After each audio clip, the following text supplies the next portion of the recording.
Good afternoon मेरे प्यारे भैया बहनों। जिस तरीके से आपने पूर्वज वीडियो में अध्ययन किया कि भूमि संसाधन के पहले कि हमारे भारत देश में संसाधन का क्या महत्व है, संसाधन का संरक्षण करने कैसे चाहिए और संसाधन का नियोजन किस प्रकार से करना चाहिए। तो चलिए इस वीडियो के माध्यम से समझते हैं कि भूमि संसाधन किसे कहा जाता है। भूमि संसाधन वह संसाधन है जिसके द्वारा पृथ्वी पर रहन सहन तथा वातावरण आदि प्रक्रियाओं को जन्म दिया जाता है। कहने का यह तात्पर्य है कि किसी भी एक ऐसे स्थान पर जहां पर मनुष्य के रहने के लिए स्थान केंद्रित किए जाते हैं, जिसमें हमें मकान बनाने के लिए या फैक्ट्रियों की स्थापना के लिए या विद्यालय के लिए या हॉस्पिटलाइजेशन अस्पतालों के निर्माण के लिए या अनाथ आश्रम के निर्माण के लिए या किसी भी ऑफिशियल कार्य के लिए यह भूमि की आवश्यकता पड़ती है। मुख्य रूप से उस समय हम उसे भूमि संसाधन कह सकते हैं, जिसमें हमारी समस्त जरूरतें पूर्ण होती हैं। भूमि संसाधन का प्रयोग खेती बाड़ी तथा बागवानी के लिए भी किया जा सकता है। यह एक महत्वपूर्ण प्रयास रहता है जिसमें किसी भी व्यक्ति द्वारा अपने जीवन को यापन करने की प्रक्रियाओं का जन्म देखने को मिलता है। तो हम आपको इसमें यह वर्णित कराएंगे कि हमारे इस भूमंडल पर कितने प्रतिशत भाग उपयोगी है और कितने प्रतिशत भाग अनुपयोगी है, जिसको हम कई तरीके से देख सकते हैं। जिसमें आप ये समझिए कि ये जो आप एक ग्राफ के माध्यम से समझ रहे हैं, जिसमें से आपका पहला भाग ये है, जिसमें आप समझ पाएंगे कि कृषि को कितने भागों में हम देख सकते हैं, या पर्वतीय भागों को कितने परसेंट में देख सकते हैं, या पठारी भागों को। तो इसमें आपने चित्र के माध्यम देखा कि जो सबसे ज्यादा भूमि हमें देखने को मिल रही है, इसमें कृषि और उद्योगों को शामिल किया गया है, वह 43% है। अर्थात 43%, 100% में 43% भाग इतना है जिसमें हम कह सकते हैं कि वह भूमि की खेती पर निर्भर है और इस पर औद्योगिक केंद्रों को स्थापित किया गया है। इसमें मानव जीवन के लिए तमाम प्रकार की चीजों का निर्माण करना, रोजगार प्रदान करने जैसी चीजों को हम देख सकते हैं। जिसमें लोग इस प्रकार की चीजों को एक औद्योगिक प्रक्रियाओं के द्वारा, महत्वाकांक्षी प्रक्रियाओं के माध्यम से जानते हैं। इसमें वे अपने तालाब, कुआं, बावली या नहरों का भी निर्माण करवाते हैं और उसका एक प्रयोग में लेते हैं। तो इस तरीके से हम कह सकते हैं कि कृषि के लिए महत्वपूर्ण प्रयोग भी है और उद्योगों के लिए भी यह देखने को मिलता है। दूसरी बात है पर्वत की। पहला मैदान हो गया, जिसमें मैदानी भागों में, अब इसमें एक बात निकल कर ये आती है कि इस मैदानी भाग को जिसमें हम कृषि करते हैं या उद्योग की स्थापना करते हैं, इसका निर्माण कैसे हुआ है। इस मैदानी भाग का निर्माण दोआब क्षेत्र से हुआ है। जैसे हम उत्तर भारत की बात कर लें तो यहाँ पर ब्रह्मपुत्र या गंगा यमुना नदियों के द्वारा दोआब से इसका निर्माण, लाई गई मिट्टी से इसका निर्माण हुआ है इस क्षेत्र का, इस मैदान का। और इसी तरीके से पूरे भारत में अलग अलग स्थानों पर नदियों के माध्यम से या पर्वतीय क्षेत्र में पर्वतों के माध्यम से यह क्षेत्रफल देखने को मिलता है जहां पर मानव जीवन का रहन सहन है। परंतु हम इसको मध्य भाग में अगर अध्ययन करें तो ज्यादा से ज्यादा मात्रा में जो मध्य भाग है पूरे भारत का, पूरे हम कह सकते हैं कि विश्व में अगर अध्ययन करें तो मैदानी क्षेत्र नदियों के निर्माण के द्वारा ही देखने को मिलता है। अगर हम आप बात करें तो उद्योगों की, तो यह उद्योग भी आपका इसी क्षेत्रफल, इसी दोआब क्षेत्र पर बनते हैं। और किसी भी उद्योगों की स्थापना ज्यादातर मात्रा में हम यह जान सकते हैं कि जलाशय केंद्र के आसपास ही देखने को मिलता है, जहां नदियों के ऊपर बांध बनाकर जल को एक स्थान से दूसरे स्थान पर ले जाकर वहां पर विस्थापित करके जलाशयों का निर्माण करके वहां पर उद्योगों की स्थापना की जाती है, जिससे संपूर्ण भारतवर्ष या संपूर्ण विश्व लाभान्वित होता है। तो अगली बात हम करें कि पठारी क्षेत्र या पर्वतीय क्षेत्र का कितना भाग देखने को मिलता है। तो हम पर्वतीय क्षेत्र की बात करें तो पर्वतीय क्षेत्र 30% देखने को मिलता है। ये आप जो इस तरीके से चित्र में देख पा रहे हैं कि 30% भाग जो आपका माना जाता है वह पर्वतीय क्षेत्र है। उसमें आप यह समझ सकते हैं कि जिसमें हम एक समतली भूमि को ना प्राप्त करके ढालदार भूमि को देखते हैं, जिसमें कुछ ऊंचाई पर शंकुआकार तमाम प्रकार के पर्वत श्रृंखलाओं को देखने को मिलता है। इसमें से भारत की सबसे महत्वपूर्ण हिमालय चोटियों को हम अध्ययन कर चुके हैं या अध्ययन करते रहेंगे।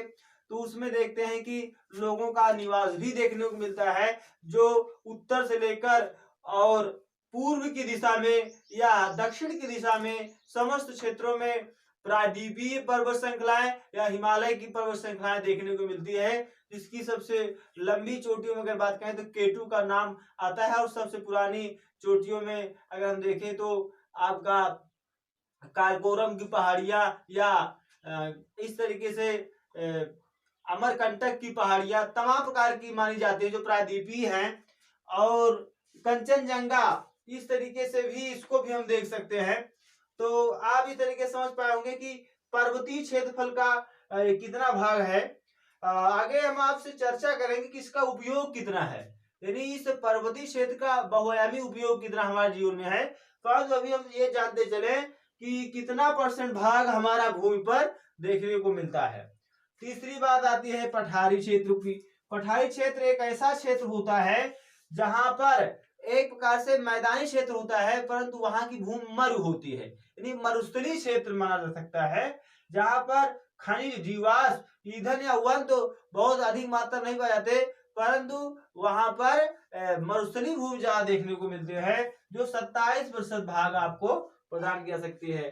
पठारी क्षेत्र का अर्थ है कि जैसे राजस्थान हो गया आपका और मध्य भाग हो गया या तटीय भाग हो गया, इन सभी क्षेत्रों में आप देख सकते हैं कि भूमि के आंतरिक परतों में खोदकर लोहा, एल्युमिनियम, बॉक्साइट या अभ्रक, सिलिकॉन तमाम चीजों को प्राप्त किया जाता है। और भूमि के ऊपर तमाम प्रकार की जो है कह सकते हैं जैसे कैक्टस हो गया या नागफनी हो गया, ऐसे तमाम प्रकार के वृक्षों को भी हम प्रदान करते हैं या इसके वनों को भी हम देख सकते हैं। इसको हम पठारी भाग या नदियों के तटीय भाग को भी हम पठारी भाग कहते हैं। इसको हम एक वन की अगर श्रृंखला बताएं तो जैसे मैंग्रोव वन की प्रजाति सुंदरवन के डेल्टा में देखने को मिलती है। यह हमारे भारत में तमिलनाडु के क्षेत्र में आप उसके थोड़ा सा और पहले जाइए तो पश्चिम बंगाल में आपको देखने को मिलेगा, जो ब्रह्मपुत्र तथा गंगा नदी के तट पर इसको एक दोआब को काटते हुए नदियों के विग्रह को देखते हुए किया गया है। और इस तरीके से आपने इसका अध्ययन किया। अब चलते हैं कि दूसरे ग्राफ चलते हैं, उसमें देखते हैं कि कुछ और चीजें उसमें आपको वर्णित कराई गई हैं। पहला तो आपने इसे वन को समझा, इसमें तो आपने ये नहीं समझ पाए कि कितना वन है कितना नहीं, परंतु इसमें आप समझेंगे कि 46.26 भाग यानी 46.26% भाग गैर कृषि प्रयोजनों के अंतर्गत क्षेत्र आते हैं। ऐसा क्षेत्र जहां पर यहाँ पर कृषि नहीं कर सकती, ऐसे क्षेत्र पे जहां पर हम कृषि नहीं कर सकते हैं, वह 6.26% भाग देखने को मिलता है। और हमारे भूमंडल पर या भारत की बात करें तो 18.11% यहाँ पर वनीकरण देखने को मिलता है। अगर हम प्रति भूमि की बात कर ले तो 3.50% देखने को मिलती है। प्रति भूमि वह भूमि होती है जहां पर कुछ भी उपजाया नहीं जा सकता है, जहां पर कुछ भी उत्पादित हम नहीं कर सकते हैं। इसमें से कुछ प्राचीनतम 3.73% कुछ प्राचीनतम भूमि में आता है, जो बहुत प्राचीन भूमि है। इसको हम पुरातत्व यानी खंडहर के रूप में देखते हैं या ऐसे क्षेत्रफल के रूप में देखते हैं जहां पर तमाम अवशेषों की प्राप्ति की गई थी।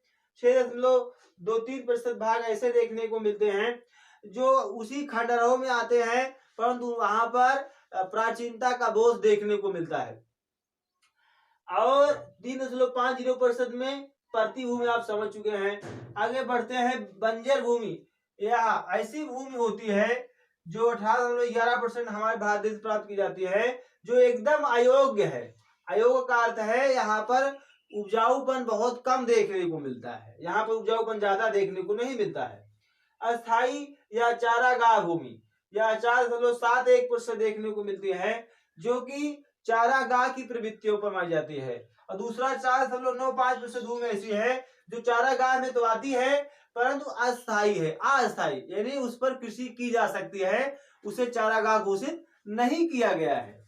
तो इस तरीके से आपने इस क्लिप के माध्यम से, इस ग्राफ के माध्यम से यह समझ पाए होंगे कि किस तरीके से भूमि की हमारे जीवन में उपयोगिता है और भूमि को कैसे तरीके से हम बांट सकते हैं। अगर हम आपको बताएं कि भारतवर्ष में यह 43% दिया गया है, वर्तमान में कृषि करने योग्य हमारे भारत देश में 55% भूभाग है, इस पर कृषि की जा रही है। अगर हम कृषि निर्भरता की बात करें तो संपूर्ण विश्व में सबसे ज्यादा 85% रूस के पास है, जहां पर कृषि की जाती है, यानी कृषि पर निर्भर लोग हैं। परंतु हमारे भारत देश को कृषि प्रधान देश कहा जाता है, जहां पर 50 लेके 75 के बीच में लोग कृषि कार्य करते हैं। और इस तरीके से आपने समझा। तो हम आपको ये बताना चाहें कि उपयोगिता के आधार पर अगर हम बात करें तो हमारे भारत देश में भूमि संसाधन बहुत ही महत्वपूर्ण है, जैसा कि हमने आपको वर्णित किया। अब अगले लेक्चर में हम आपको भूमि यानी मृदा के क्वालिटी के बारे में, गुणवत्ता के बारे में बताएंगे कि हमारे भारत देश में किन किन स्थानों पर किस किस प्रकार की मृदा का उत्सर्जन प्राप्त किया गया, उसकी गुणवत्ता की जांच की गई तो क्या प्राप्त किया गया कि मिट्टी कितनी प्रकार की होती है, या काली मिट्टी, लाल मिट्टी, या बलुआ मिट्टी, लेटेराइट मिट्टी, या जलोढ़ मिट्टी, ये सभी मिट्टियों के बारे में आप समझेंगे। तो तब तक आप इस वीडियो क्लिप का अध्ययन करें और लाइक शेयर करते रहें तथा अपनी नोट्स को मेंटेन करते रहें, कमेंट करते रहें। अपने इस वीडियो को आप अध्ययन करते रहिए। एक दो वीडियो के उपरांत हम आपको संपूर्ण पीडीएफ भी उपलब्ध कराते रहेंगे। उसके उपरांत धीरे धीरे आपको बाई वीडियो पीडीएफ भी जारी किए जाते रहेंगे साथ में।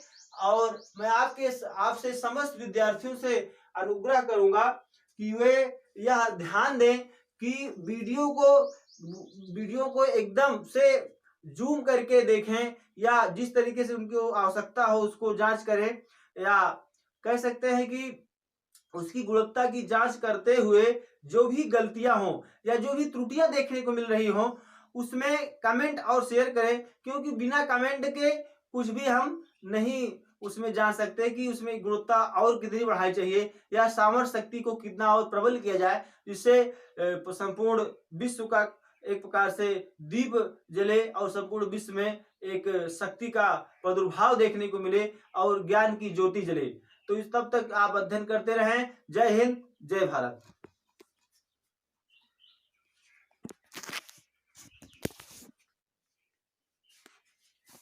बहुत बड़ा बन गया।